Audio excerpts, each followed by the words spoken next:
What's going on, lacrosse fans? Welcome to the PLL Flash on the Lacrosse Flash Podcast Network. I'm your host, Ryan Hulsebos, joined by Flash Editor-in-Chief Austin Owens and lacrosse insider Dan Arestia as we get set to look back at Week 2 in the PLL, where we saw the Waterdogs bounce back in a big way with wins against the Chaos on Friday night and against the Chrome on Sunday. The Whipsnakes and the Archers managed to continue their undefeated campaigns. The Archers in comeback fashion on Sunday, or you could at least call it somewhat of a comeback fashion, and then the Whipsnakes in an overtime thriller against the Cannons, and the Atlas get a huge win over the Redwoods, securing their first W of 2021 and turning some heads here early in the season against a really good Woods team, and we'll see if the Atlas can continue that success throughout the rest of the season with a tough doubleheader coming up in 2 weeks with the two-time defending champs and then the Cannons out in Baltimore. We're going to get right into all of that right now. But first, Austin, Dan, welcome back to the PLL Flash. How are you guys doing today? I am okay, thank you. I'm continuing the trend of silly shirts. Keep Absolutely. doing it on Laxlock, so I have to answer on Flash. Always got a one-up, Pat. I can't one-up them. I mean, you've seen the hair. I shouldn't have won it with the one-up. I should not have won it with the one-up. Pat, I'm sorry. Okay. I appreciate people think I'm able to one-up him, but he's just Greggy's in a world of his own, so I appreciate it though. But yeah, I don't know. We're I think these are flamingos. I can't really tell. They're green or teal or something. So I don't know. Let's have a day. Oh yeah. I'm doing good, fellas. I'm happy to have another great weekend of lacrosse under our belt. I have a little bone to pick with the league with no Father's Day weekend games. I was thinking the same thing. Blackstads everywhere are very upset. Many people are saying this. A lot of people are talking about it. I wish there were games next week, but, I'm happy, really happy with the lacrosse we've had so far. And, for some teams, I'm sure they're very happy to see this bye week coming. So, oh yeah, looking forward to doing a little recap here. Looking forward to talking about what's coming up next. All kinds of stuff happening in the lacrosse world today.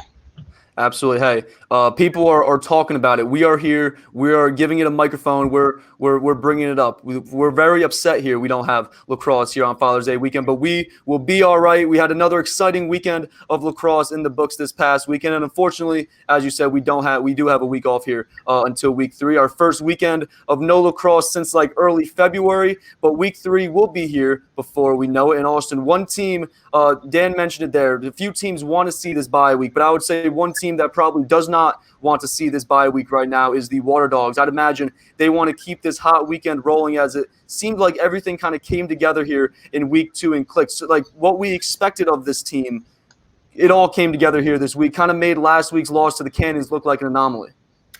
Yeah, it really did. You said it perfectly, an anomaly. It was night and day. The team we watched last weekend in Boston and the team we just watched in Atlanta. I don't know what it is. I haven't gotten a chance to go and rewatch the game again, unfortunately, but they were just snapping the ball around a lot quicker. Ryan Brown got his shots to fall. Mikey Schlosser was getting on the run. Like a lot of these guys were getting to do their thing. Connor Kelly really showed up in a big way. I think the biggest story, and I don't want to sort of put aside what all the other guys did, but Ben Reeves was fantastic. And in talking to Andy Copeland in the lead up to this game, Ben Reeves sat out last weekend because he said he had medical school obligations, so he didn't want to put a lot on him. I think he had finals or something like that. So he sat in Boston. We'll let Dr. Ben do his finals.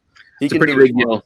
I think he's around the same age as me, and he's finishing his doctorate, so I'm sitting here doing a YouTube show, so what does that say? Anyhow, he's also fantastic at lacrosse on top of being a guy that can save somebody's life. So, he's pretty good. He was you can't really replace Michael Sowers in his production, but he was a facilitator from X. He got a lot of his shots to fall, which was good, but he also was able to set up his teammates. It didn't really show on the scoreboard. He didn't have as many assists I think he should have had, or it should have sort of resembled on the stat sheet, but he was fantastic, and I think he stepped in really well. Michael Sowers is obviously known for having that world-class speed. He's not exactly the same frame as Ben Reeves. He's a couple inches smaller, but you give him that same speed in that same game, and Ben Reeves, who can, he's 6'3", he can run a guy over, 6'2", however big he is. And it brings a different element, and I don't think they're definitely not upgrading by any means by switching Ben Reeves in for Michael Sowers. When both of them are in the lineup, this team's going to be a nightmare. Let's be honest with ourselves. But, the defense looked better. Dylan Ward made some big saves. He only had 6 saves the last time out. So everything went right for the Waterdogs. And, that second game even proved it to you. That entire weekend was as complete as you can hope for, on top of maybe blowing a team out by, what we saw out of like the Archers with the Atlas last week. Mikey, Schlosser, and Ryan Brown, you mentioned there, each had a huge weekend. Schlosser scoring 5 goals as well as 1 from 2. And then Brown found the back of the net 8 times this weekend, making that offseason trade by Copeland look like a bigger steal than we already thought it was. And then, as you mentioned, Ben Reeves getting the nod this week following Michael Sowers' injury last weekend. He scored 5 goals and then tallied an assist in those 2 games, stepping up big in Sowers' absence. So the Waterdogs offense starting to come together. And let's start with Friday's game, because that was the first time that we really saw this team play to their full capabilities as Schlosser was unleashed. He scored 2 goals and that 2-pointer. Connor Kelly found the back of the net twice, including 1 from 2 as well. And then Ryan Brown and Ben Reeves each recorded hat tricks. And then the defense also had a strong outing. 12 points allowed, but 6 of those came by way of 3 2-pointers. And then we finally got to see Ben Randall out there for the Waterdogs. He got the nod in this one over BJ Grill, and then he ended up playing in both games this weekend. But Dan, I mentioned it there, 12 goals for this Chaos team, which is an upgrade from their 7 last weekend against the Whipsnakes, but half of those came by way of 3 2-pointers, 2 of those from midfielder Jake Fricaro. And just like last summer in Utah, the Chaos already putting themselves in a really tough spot, winless through their first 3 games. Yeah, Chaos are in a tough spot now. The season, it's crazy to say it, but the season's a third over, even though we've only had 2 weeks worth of games. Like it's moving quickly here. There's not a whole lot of room for getting off to slow starts and losing some games early that maybe you think you should have won. For the Chaos now, they miss their guys that are north of the border. I really think they miss Curtis Dixon a ton. He was a massive catalyst for their run last year and really triggering that offense that took off late in the bubble season. And not having him around, I think, is showing. I think the other guys there are okay. I'd like to see a little more from Mac O'Keefe as a first-round guy. There are times where he kind of gets stuck behind the net, and that's not where Mac O'Keefe does damage. It's not what he's good at. I kind of said it in draft previews, but he's also just not a guy who's going to get his own shot all that often. But in sets that the Chaos run, he should be getting more open looks. He should be getting more shots from 2 especially. He's already shown you he can hit them. He can hit them from a couple steps behind the line. So the Chaos are kind of doing what they've done in year 1, which was, feasting when they can hit their 2s. And otherwise, they're kind of struggling a little bit. Really where they're hurting, I think, is on the defensive end. I think they're really, really, I've said it a couple times so far this year, but, Blaze is an awesome goalie. But at the pro level, it's really hard to go out there and be like, Blaze, we need 17 saves or we might not win this game. Like asking that of your goalie week in and week out is really, really tough. So, I think Johnny Surdick has been good. I think Jack Rollette's been okay. I think Newman hasn't been a defensive player of the year caliber guy that we saw in year 1. I know year 1 he hit a lot of 2s and that contributed to him winning that award, but I think his game is a little slow out of the gates. I would consider even bumping him up to LSM to try and get him more involved, 1 on wings and 2 in transition play to try and get him those 2s that we know he can hit. He's a guy who shoots the ball 115, so let's try and get him into a place where he can be dangerous there. And then, just to kind of juggle that defense a little bit, maybe get some fresh faces down there. I know they like Ian McKay at LSM, but, I think there's just adjustments that need to be made. I even tweeted it today. I would consider kicking the tires on a guy like Kyle Hartzell right now if I was the Chaos, just to get some new blood in there on the defensive end, try and spark that group a little bit. So, the good news for them is that they get a week off here to get that stuff right. The better news is that when I, had first sort of looked into the unable to travel list, I'd heard in a few places that like the week 3, week 4 window was when they were hoping to get those guys, available to travel into the States and play. And that timeline would be sometime around Baltimore. So, if they have Dixon, if they have Rogers, if they have, Tanner Cook, if those guys can all show up in their next game, that's a big time jolt and something that they can rally around. So we'll see sort of what else they do. The only other thing I think that's worth mentioning for them is Max Adler is taking some time to adjust here, and that's clear. week one he struggled, and I had said, and I think some others might have said as well, that it's his first time in the PLL rule set. It's an adjustment game. He's going to be okay. And then his second game out, he also was not great. And then in his third game, the Chaos second game this weekend, he didn't dress. They went with Kyle Gallagher instead, and Gallagher got whomped pretty good by Bones Kelly. So you would have thought that by bringing in Max Adler and Kyle Gallagher in the offseason that the Chaos face-off game would be fine. But after 3 games now, we have to start maybe being honest about the fact that it might not be fine. They might need to look at some guys that are out there on the waiver wire or some other guys to just compete for that spot. Again, try and get some fresh blood and try and jolt the team a little bit. I know it's crazy to maybe make all these changes after 3 games, but like we said, the season's a third over. This is a quick season. You can't wait around and hope it works itself out because not everyone makes the playoffs this year. So, the Chaos, again, tough weekend. I think they're one of those teams that's going to be really happy this is the bye week and that they can take a look at their roster, maybe make some adjustments, see how they feel about where guys are playing and how they can sort of spark this team a little bit. Adler did struggle there in week 1, and obviously, as you're saying, that adjustment to the new PLL rules, but the new rules for him being in the PLL, and then obviously he had Joe Nardella, who's arguably the best face-off specialist in the league. He had that to deal with last week, and then he came into this one, struggled against Jake Withers, so we'll see if he can rebound. Maybe Andy Towers decides to go to the player pool to get another face-off specialist, but the Chaos in this one managing to stick with the Waterdogs through the first quarter, only trailed by a goal going into that second frame, but a scoreless second quarter really hurt them, and then they were playing catch-up for the rest of this one, unable to retake that lead, and the Waterdogs were able to capture their first win of 2021, and the Dogs were able to keep that hot streak rolling through the weekend as we're trying to figure out if the doubleheaders play to a team's advantage or to a team's disadvantage, as we've already seen through 2 weeks. 2 teams sweeping their doubleheaders, the Redwoods last week, and then the Waterdogs this weekend, and then the Cannons, they got a win in their second game last week, and after that hard-fought battle with the Woods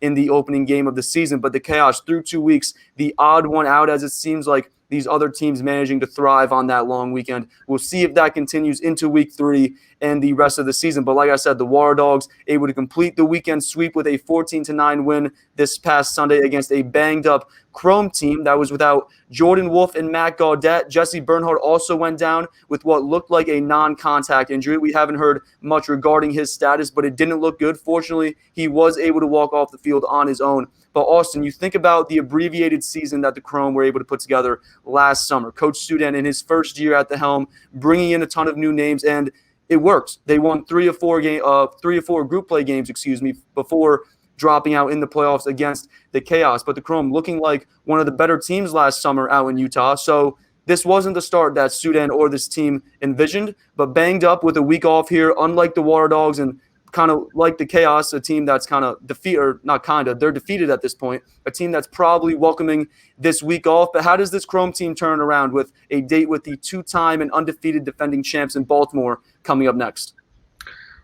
It's a bad week to be a member of the Chrome going into Baltimore. I think what Tim Sudan is going to be looking at this week is, we know these PLL teams are deep, but I think the Chrome's really going to learn how deep their team. They're going to learn a lot about themselves in the next couple of weeks because, like you said, Jordan Wolf, we don't know how long he's going to be out for. Randy Stotts is done for the year.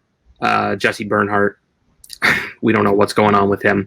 JT Giles Harris was supposed to be their big name to come in. He suffered an injury in the NCAA tournament. That's not even something they can control.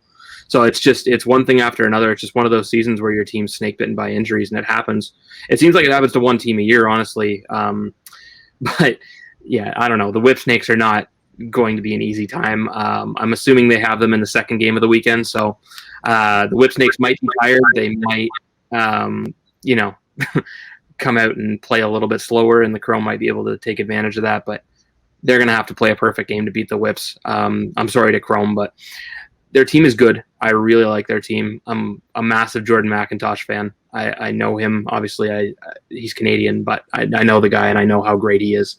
Jackson Morrell's been fantastic. Kevin Rogers came in and had a huge goal this past weekend, I should say. The team is good. The team was a wagon last year, quite honestly.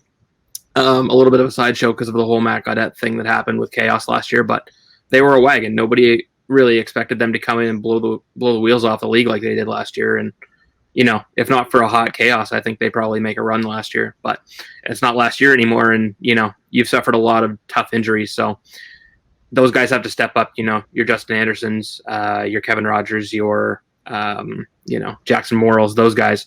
They have to come out and be fantastic. That's a lot to ask of a rookie. And it's a lot to ask of, Kevin Rogers is coming in and he scored a goal. He's coming in off a week where he got one practice and then was forced to go in against some of the best talent in the world. So it's going to be a learning process with all of them. Chrome is very good. And we haven't even talked about Matt Gaudette. I didn't mention him, but we assume he's going to be out for a little while given, what has been sort of thrown around about the situation, but hopefully he's okay. But yeah, Tim Sudan's going to learn a lot about his team. You got Greg Whale on the other side. He's supposed to be a good shutdown guy. He might be able to fill in for Bernhardt. James Barclay is probably going to take up an added piece there. I'm really interested to see. John Galloway was obviously fantastic in that last game for them, but I'm interested to see when they put in Sean Scanoni and see what he does. I'm very interested to see him, but they have time to learn. They have their doubleheader coming up soon, so the whips are not going to be fun. Even on the second half of a back-to-back, I would not be picking the Chrome. All due respect to them. The whips is the whips, and the whips hit ones and dominate. So, yeah, that's a tough ask for any team, but especially one that has injuries like them. So, maybe not this week, but I wouldn't count them out to get back on track because Sudo's a hell of a coach. Dan said it last week. I don't know if I'm picking the Whip Snakes for a long time. Sorry about that, Dan. I was going to say with the Chrome, I know they lost, but if you haven't gone back to watch the Waterdogs Chrome game yet, when you watch it, ask yourself if the Chrome gave that game away. Watch it with that frame of mind. The Chrome turned the ball over 24 times in that game. They faced off at 60%. They only took 30 shots. They turned the ball over so many times that that was a winnable game for the Chrome. It really was. The Waterdogs were great all weekend. We don't want to take anything away. They won the game, but the turnover stats, and then watch the way the transition game goes with the Chrome as they're missing some of those pieces, and especially what their defense looks like once Bernhardt gets hurt. That was a winnable game, and towards the end of that, in the second half, they started giving it away to the Waterdogs a little bit. But if I was a Chrome fan, I would not be panicking. I still feel pretty good about where we're at. Absolutely. Coming in for the Chrome. Definitely not the start that they were hoping for as they dropped their first 2 games of the season. But we'll see if they can turn it around, obviously facing some adversity here early on in the summer. But back to the Waterdogs. They look like they're getting hot. Ryan Brown and Mikey Schlosser, as we mentioned before, settling in, on a new offense. And we're still seeing a lot of moving pieces, both offensively and defensively, trying to figure out what combinations work the best. And I'd imagine we see a lot more Ben Reeves, as Austin, you said before, over the next few weeks, whether Michael Sowers is healthy and in the lineup or not, as they have a big test coming up in week 3 as they'll get the high-powered Archers offense and their equally high-powered defense led by goalie Adam Gittleman, who now has an 88% save percentage through a game and a half. And he did not start this past Sunday's game against the Chaos. He came in the second half and was almost perfect, allowing just 1 goal as the Chaos jumped out to an early lead on the Archers in our last game of the weekend. But even after that first quarter, the Chaos held a 4-1 lead. It was 6-1 at one point in the second quarter, but I don't think anybody had the Archers counted out, or I don't think anybody or should have counted the Archers out, as that high-powered offense woke up there in the second quarter and kept their foot on the gas heading into the third, as Will Manny found the back of the net 5 times. Grant Amen scored twice and added 4 assists. Connor Fields got a goal in his first game against his former team. And then, as you mentioned before, Dan, Stephen Bones Kelly, a really good game for him at the stripe. He won 15 of 21 draws and scored a goal quickly off one of those wins, taking advantage of rookie Kyle Gallagher's debut as he played in relief of Max Adler. The Archers, though, they jump out to a quick 2-0 record. And as I mentioned before, a big game coming up with the Waterdogs in a little over a week and a half. So a lot to be impressed with from this Archers team. But Dan, what impressed you the most here through 2 weeks? I think there's some really impressive pieces of them. Number one, I'll never get tired of watching Will Manny's release. I don't know if anybody has ever had a release as fast as Will Manny's. It's like he just springboards the ball. It hits his stick and somehow gains speed and is to a corner in less than the blink of an eye. So I can't imagine being a goalie trying to track that basically just a redirection of a pass that accelerates is has got to be some kind of brutal task. So, Will Manny continues to impress, and then the pieces that you expect to be awesome are always awesome for them. Schreiber was throwing behind the back feeds like over the defense for a one more for an easy goal. Like those kind of plays, you tune in because you're going to see that when you watch the Archers play. The kind of with the Waterdogs matchup coming up, something that's going to be interesting is you've got, like we said, Bones Kelly had a great game this past week. Ratliff has been incredible so far this season. I thought Jared Connors was pretty good in his debut. That Archers face-off and wing unit is really good. The Waterdogs face-off and wing unit is like one of the most punishing things you'll see. I swear there are face-offs where Jake Withers just stands up and starts swinging. Like, I don't know if he's always trying to win the clamp or not. Sometimes I swear he's not. He's just trying to cause turnovers. And you combine that with Zach Currier and Ryland Reese on wings, and you get just a punishing unit. Like, forget that like they're going to win ground balls. They will actually physically wear teams down with the way they take faceoffs. So the Reese, Ratliff, Currier, and whether it's Alexander or Christian Zone or Mark McNeil or whoever takes those wings for them, and then Bones against Jake Withers is going to be a really, really fun matchup to watch because all those guys are just hoovers on ground balls. They're physical players. A lot of them are threats from two. You saw Ryland Reese. You saw what happens if you don't pick him up off a faceoff. He hit a two, roughly 6 seconds into that game with the Chrome. So I think that's the part of that game where I'm going to be most excited to watch. But, with the Archers, they also were looking really good, I thought, on the defensive end. Matt McMahon's been really good. Graham Hasek has been exactly what they thought they were getting when they took him second overall.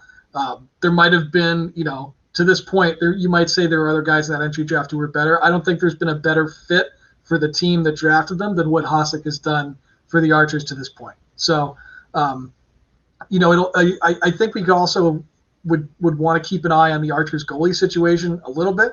It's been the true splitting of halves, but Gettleman has been so good. He's almost playing himself into the I need a full 48 minutes. I need the full game clock. I've earned it, and I think I should get it. And that's not to take anything away from Drew Adams, who is one of the best to ever do it at the pro level. But his first half in that game, he didn't look like he was on his A game. Gettleman is just absolutely on fire. Like I said, it's been for that team since that team, first rolled out in year one. We're splitting halves with these two guys.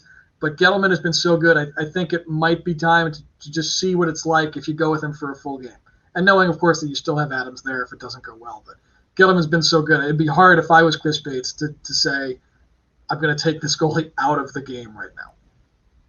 Absolutely. We saw in week one, Adam Gittleman got the start. He remained in last week. Drew Adams did not come in relief last week. But Drew Adams, he leads all of pro lacrosse in career saves, so definitely one of the best to ever play the game. And the Archers, they improved to 2-0, one of just two teams still unbeaten heading into week 3. And the Chaos, one of two teams without a win heading into the first bye week of the season, hoping to regroup here offensively after 3 poor outings where they scored 7 goals in week 1, a combined 9 on Friday night, and then just 6 on Sunday, which included 2 two-pointers from converted midfielder to LSM Ian McKay, who was swapped by the Archers to the Chaos in that trade for Connor Fields. And then the Chaos, just 16 shots on goal in each of those 2 games this weekend. So definitely looking to regroup here in the off week. But if you're a Chaos fan, do not panic. We said it before as often. It looks like they should be welcoming in a handful of Canadians who are on that unavailable travel list very soon.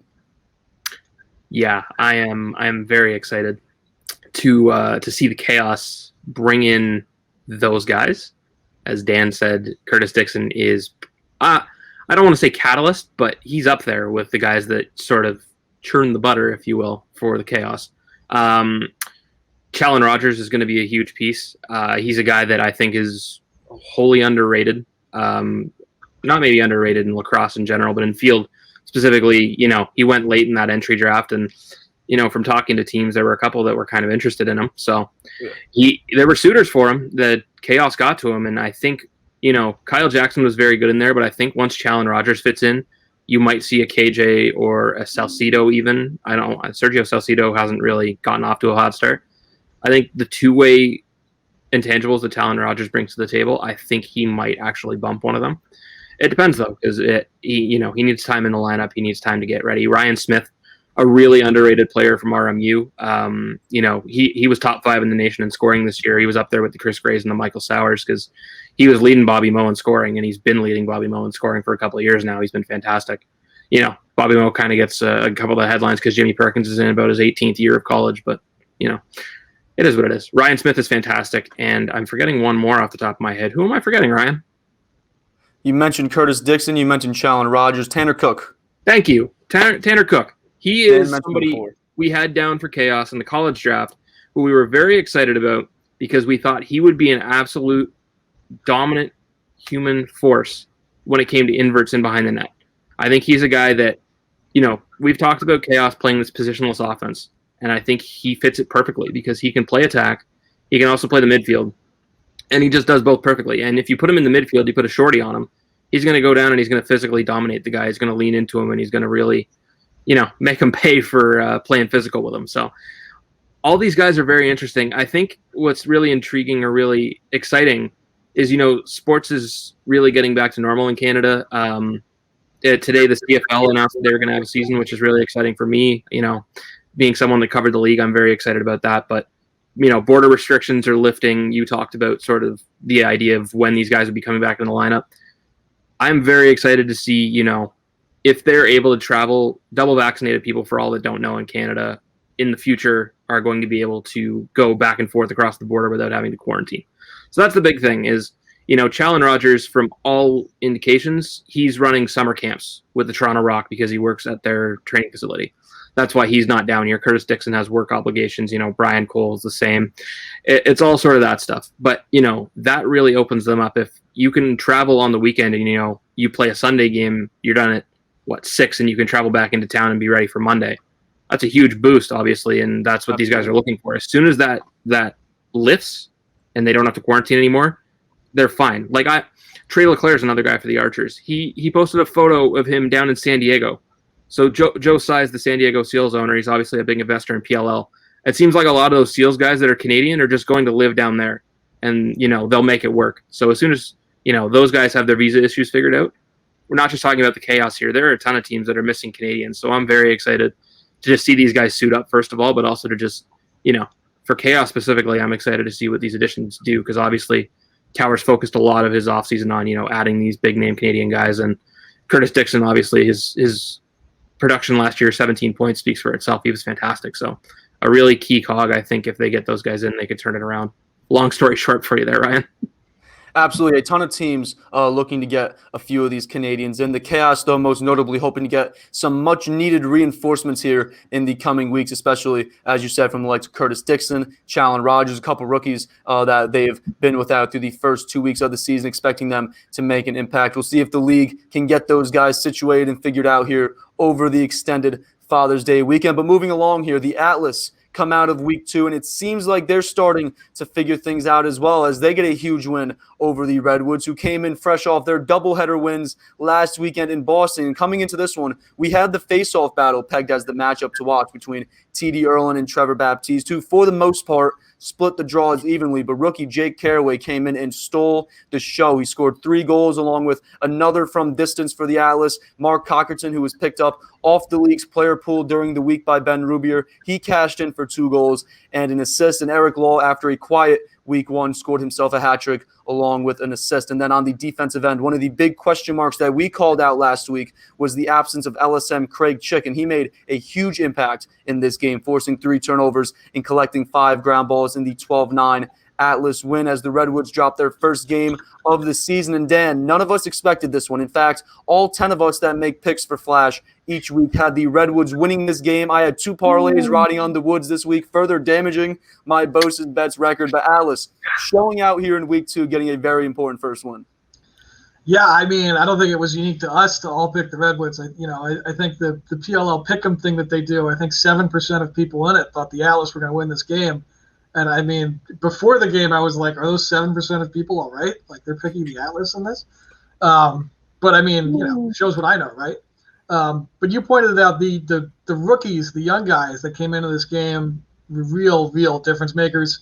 And if you're an Atlas fan, that's what you want to see, right? This is a year where you traded away, the big time names, the big egos, the big locker room guys, so that you could bring in a ton of draft picks and young guys and build yourself a core. And this is what you want to see if that's where you are, as a franchise, as a program. So really good news there. And I think early on I was watching this game and I was like, man, I don't know about some of these rookies. Like Jake Caraway had like 3 passes go off his stick kind of early on, yeah. That he couldn't catch in and went out of bounds. And I saw Danny Logan get run by Kyle Harrison early on. And I was like, man, I don't know.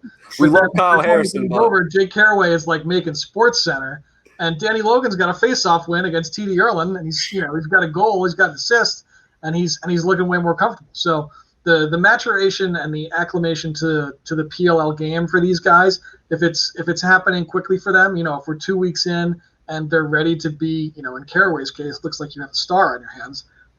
If they're ready to be that level of player, then that's awesome news. I think you would have liked to see, I had mentioned this in my takeaways, a little more of an impact from Docs, but at the end of the day, the Atlas didn't need a whole lot from him because they were getting it from all kinds of other places. So, I still think Docs Aiken's going to be a heck of a midfielder.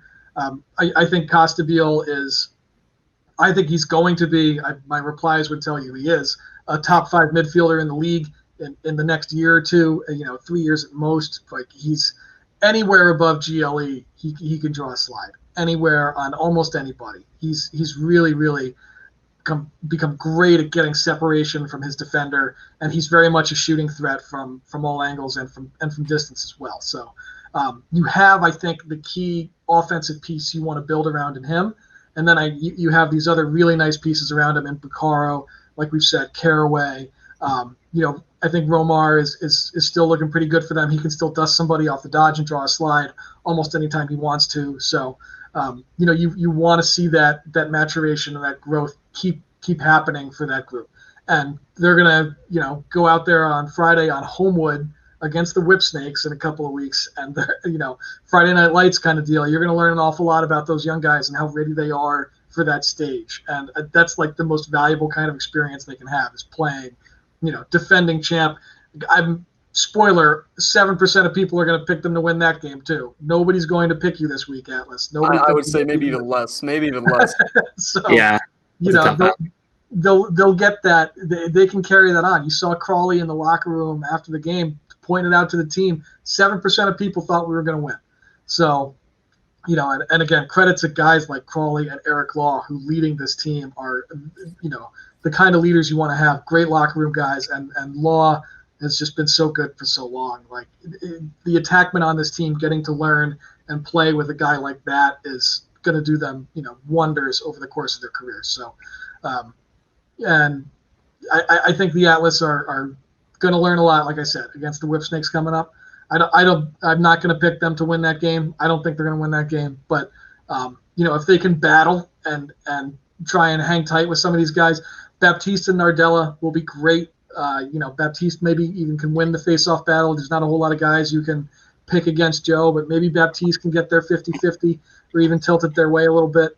And then, Caraway and Buccaro as the young guys getting to see Matt Dunn and Tim Muller and Bryce Young, and Costabile gets to see Earhart. You guys are going to go out there and you're going to get the best in the world on the other end. Let's see how you handle it. So that's going to be a really fun game to watch in 2 weeks. I think that's first game of the weekend, could be most interesting game of the weekend.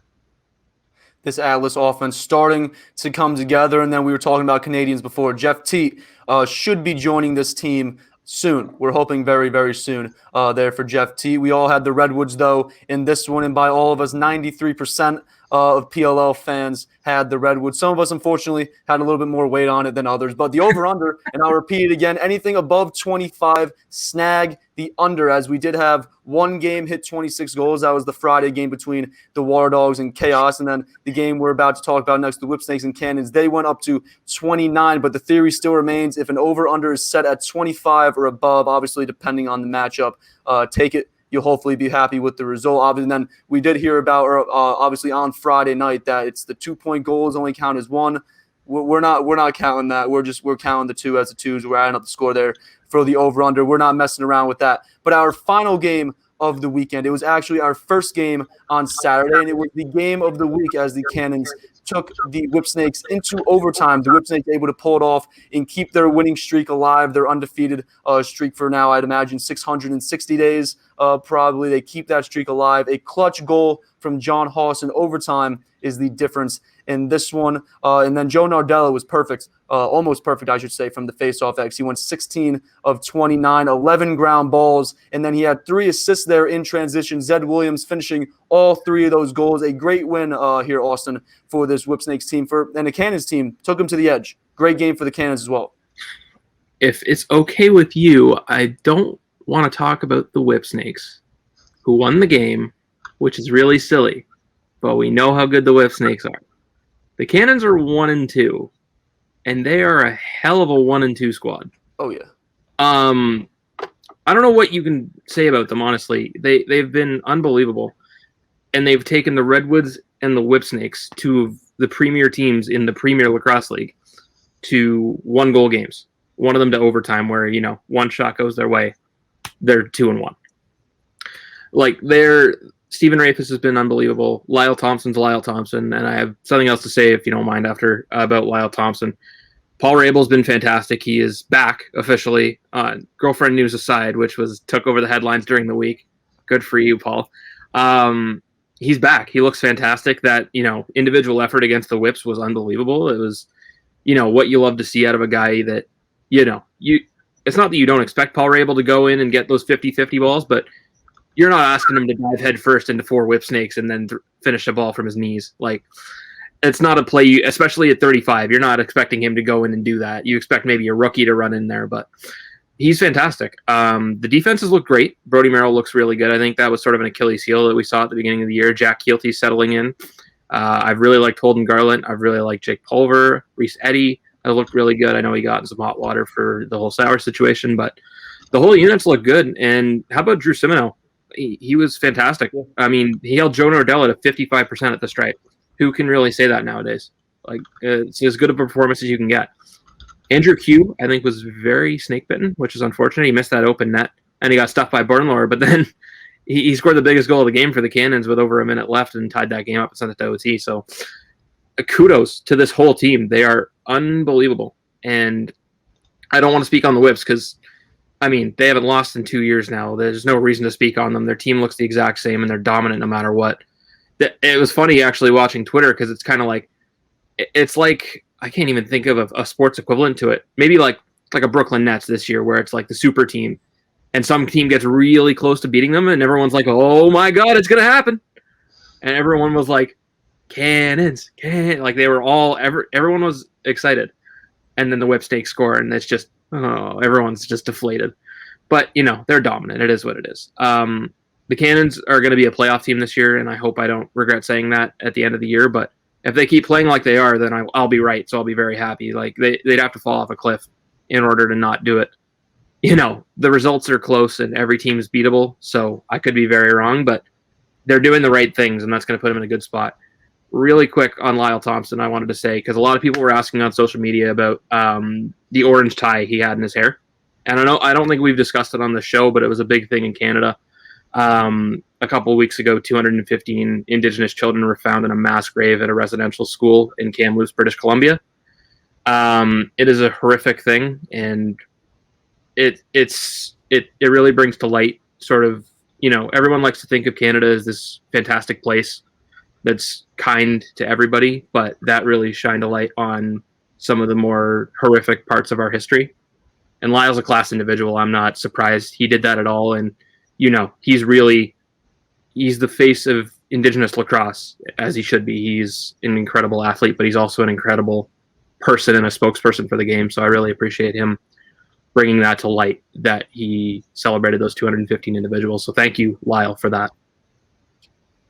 Absolutely great show of solidarity there by Lyle Thompson, showing his respect there for those 215 children that were found there in that mass grave. Very unfortunate. Dan, this Cannons team, though, played again as I'm Austin sorry, said, that's a hard segue, Ryan. I'm really sorry. very hard segue. Hey, we're handling it. This is why we're here. We're learning this stuff. We're handling it. Dan, this Cannons team, just to piggyback off what Austin was saying, Nick Morocco has been unbelievable through these first 3 games there for the Cannons, continuing to play really well. Really good goalie play. We kind of skipped over it there, but Jack Concannon for the Atlas too played great this weekend. Tim Troutner even for the Redwoods had a pretty solid game. Goalie play though through the first 3 weeks has been really good here in the PLL. Yeah, it's been really, really strong. I mean, we've already talked about Gettleman, whose save percentage on the year, I think is still, is it north of 80? Probably 88%. Yeah. So, I mean, he's been lights out. You just mentioned Morocco. He's at 60%. Blaze is still Blaze, even though he sees 1 million shots, he saves 900,000. So, he's an incredible goalie. It's weird to suggest it, but the guy who you think might need to pick his game up a little bit might be Dylan Ward. Ward has only had, I don't think he's had a 50% save percentage game yet, which is shocking. I mean, I don't think anybody expected, anything other than a regularly 55, 60% games out of him. So, I'm certain he'll be fine. He's still Dylan Ward. He's one of the best goalies in the world. But yeah, goalie play has been really, really good. And yeah, the Cannons in particular, Nick Morocco has been outstanding. Like we said, he's saving 60%. He's got 48 saves already on the year. And that's with a defense in front of him that I really still think is really the Cannons' Achilles heel. I think Brody's been good, like Austin said. He's at a point in his career, and I've said this before, where he's playing out there kind of as a designated slide guy or a doubler, and you see the Cannons and the defense just employ this really well throughout games. A lot of times this weekend, where basically if Brody sees the back of somebody's jersey and they have the ball, he's going to slide to where they're going to, and he's going to force a turnover. So he's obviously incredibly good at that. He's still one of the best to ever pick up a ground ball. So that role for him, I think, is doing really well. But I would like to see a little better, cover defense on Dodgers out of them. I think when it comes to covering somebody, Goodrich is still the best defender on their roster. So Goodrich has been unreal. But there's only 2 teams in the league with a better goal differential with the Cannons right now, and it's the Archers and the Whipsnakes. So and there's nobody in the league who has scored more goals this year than the Cannons. They have 38 goals.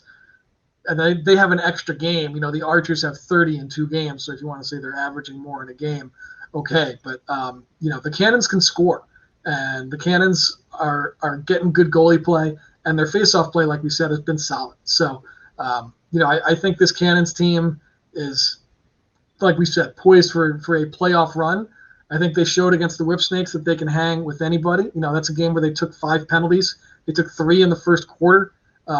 And they still were there for an overtime game with the Whipsnakes when it was all said and done. So they could be right there. They have Lyle. They have, best attackman in the world. So I'm really excited to watch them continue to sort of develop and mesh together as a team. They've got the steal of the draft and Stephen Rafis. I don't think anybody would argue that at this point. So it's an exciting group to watch for sure. I think Coach Quirk's doing an awesome job with what he's got there. And I think he's really got them humming and got them working together, embracing their roles within their systems really well, and that contributes to why they've been so successful so early. The Cannons are through their first 3 games, 1-2 through 2 weeks. But as you said, Austin, probably the best 1-2 team you could ask for there, being the Cannons. 7 of the 8 teams do make the playoffs here in the PLL, the top seed getting a first-round bye. So the Cannons right now, even though they are 1-2, looking like a playoff contender here early in the season. But that's pretty much going to do it here for our Week 2 talk here of the PLL. We'll be heading to Homewood Field in Baltimore there for Week 3, obviously a week off. But before I let you guys go, Dave Petramala has verbally agreed, to become the next Syracuse defensive coordinator just a week after John Desko retires and Gary Gate is named the head coach, formerly the women's lacrosse coach at Syracuse. And Dan, this is a big-time hire, something that was kind of being thrown around. It was like, is it going to happen? Is it not going to happen? And it comes to fruition. It's kind of as a surprise here. Dave Petramala, the next defensive coordinator of Syracuse University. Yeah, it felt like no sooner had the story broken that Gary Gait was the head coach that it was like within hours people were like, and Dave Petramala is going to be the DC. It's it seems like it's been done forever, but yeah, as soon as like I said, the head coach news broke, the Petro news was right there. I kind of wondered aloud. I was like, if I'm Petro, I can have any job I want. Why am I taking a assistant job then? But really, as that was like my knee jerk reaction to the rumor. But as you sit down and take a step back and kind of look at the coaching landscape across Division One, which is where you assume Petro would want to be coaching, and you look at the jobs that are maybe attractive to him, I don't think any of them are coming open anytime soon. I think a lot of these coaches at these top level programs are pretty firmly entrenched where they're at. I don't see coaching changes happening at Duke or UNC or UVA or Maryland or basically anywhere in the ACC or Big Ten anytime soon. So, I don't think he would take like a Michigan job or something like that. So that sort of takes you into that. Okay, well, what are the coordinator jobs he would consider? And if you're going to consider a coordinator job, this is probably the top of the list, right? So, looking at the landscape, like I said, this is probably for him a great gig. I think the fun now is the immediate speculation of Dom Petramala is the number 2 recruit in his class, is committed to UNC. How long is that going to last? I don't know. Maybe he's gonna go try and play for the program that his dad's coaching at. Who knows? But it's a really good hire for them. The rumors about the OC job have been swirling like crazy. Everything I've heard is that Pat March isn't going anywhere and he's going to stay their OC. I think he's done a really good job. And, the offensive personnel there is so good. I don't know if you would want to upset the apple cart by changing the entire coaching staff. And if you really want some, interesting new offensive ideas, I'm sure your head coach, Gary Gait, has some. So, I don't think there's any reason for them to change that job. And I've heard, Pat March is the guy who's going to be there. So that's a really exciting staff. If you're a recruit and you're, getting ready to say or getting ready to entertain offers from colleges, and you get a phone call and it's Gary Gait and Dave Petramala calling you, it's going to be tough to turn that program down. So I would expect them to be active on the recruiting trail and to be able to secure some really high-level guys, pretty quickly. So if you're a Q's fan, this is a really exciting time for you in the program, I think. I think you love this pair of hires and you're feeling good about, where your program's at from a coaching standpoint. You're still in the ACC, which is still a damn good conference with a lot of good players in it. Penn's Sean Lully said, Ty Sanders said today he's transferring to Duke. So the Blue Devils are already out there in that portal going to get guys. So, they're going to reload with the portal with recruits and everything. UNC is going to be there, and you've got the defending champs sitting there as well. So, it's a big-time challenge to go in there with a new staff and to make waves, but I think Hughes is probably feeling like they can do it. A tough 2021 season, but just like that, snap of a finger, it looks like their trajectory just completely changed going into 2022. Bringing in Gary Gait, bringing in Dom Petramala as the defensive coordinator. And then you mentioned the recruits. I mean, bringing in transfers. Give a transfer call. It's Dom Petramala and Gary Gait. Like we want you to come play at Syracuse here for a grad year or maybe a senior and grad year, especially with the years of eligibility that will be added on here over the next couple years. So Syracuse seeming to be right back on track after a tough 2021 season. In Austin, Dan, that is going to do it for us today. I want to thank you both for joining me as we reflect on week 2 in the PLL. And if you are not already, for everybody watching, make sure to subscribe to Lacrosse Flash on YouTube and hit the notification bell so that you don't miss any future shows, and follow along on Instagram and Twitter at Lacrosse Flash. All the links that you will need will be in the description of the video that you're watching right now. And you can also head on over to lacrosseflash.com. You can find a ton of awesome content over there, including our weekly power rankings, Dan's takeaways from the weekends, as he mentioned before, as well as Jordan Johnson's stars of the week. And then there's also more content there as well. So make sure to like, follow, and subscribe so that you don't miss anything. And then with a bye week this weekend that we mentioned before, we won't have a Friday Twitter Spaces ahead of the weekend or a PLL Flash next Tuesday, but we will be back this Friday with goal line extended, and then again next week ahead of week 3 in Baltimore. So make sure to stay tuned, follow along at Lacrosse Flash and at GL Extended